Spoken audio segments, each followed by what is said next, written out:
For Indians living in America, the daily crush of dark news from the homeland is a reminder that the pandemic is far from over. Virginia resident Varsha Mehta. It's heartbreaking. They don't have beds. People are laying. There is 4,000 people are dying every day, and it's a unbelievable situation.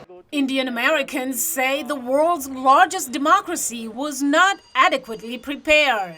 India's infrastructure is just not built to handle something like this, just given overcrowding and the amount of people crammed into just small spaces at all times. And I think once the first wave kind of settled down, it was, like across the world, it was this sense of, okay, back to normal. But everybody experienced the second wave in some sense, and it's just hitting India a lot harder. I definitely have elders in my family who've gotten vaccinated or at least gotten first dose, but you can definitely tell that they hasn't been efficient enough, and you could say that that's the fault of the government probably, to not, be devoted to committing and getting the resources that they need before, lifting all these restrictions and saying that, COVID is not in India right now. It'll be fine.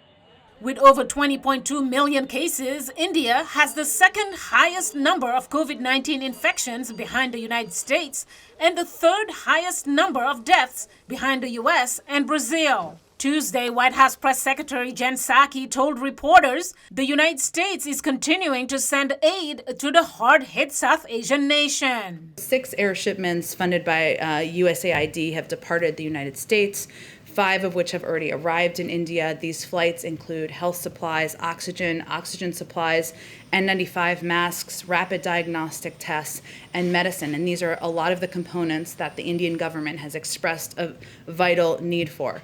More flights are on the way, with total assistance expected to exceed $100 million.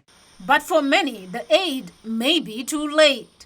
Michigan resident Kalpana Bhakkad notes the impact on her family in India. I have lost an aunt. I have lost a sister-in-law to COVID.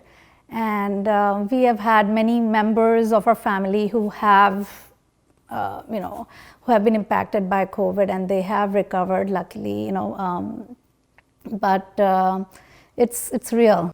The Indian diaspora in the U.S. is doing its part to raise money and help ease the suffering of so many.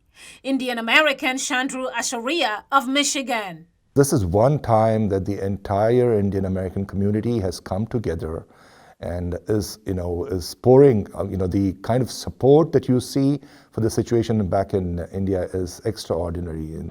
For the more than 4 million people of Indian descent in the U.S., a dichotomy of sorts as vaccinations increase in the U.S. and the pandemic rages on an ocean away.